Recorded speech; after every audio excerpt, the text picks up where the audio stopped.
In today's video, I'm going to show you how you can unlink your phone number from your TikTok account. So unlinking your phone number from your TikTok account is a really simple thing to do. The first thing you will need to do is open up TikTok. Once you open up TikTok, you will need to head over to your profile by clicking on profile in the bottom right hand corner. Click on that and then you will now need to click on the three lines in the top right hand corner. Once you click on that, you can now select manage account. Once you select manage account, as you can see, phone number is there at the top, and if you select that, what you will get is you will get two options. You will get change phone or unlink phone.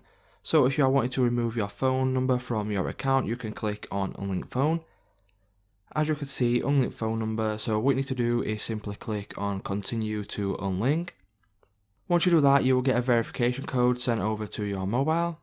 Once you have put in the verification code, what that will do is it will now unlink your phone number from your TikTok account.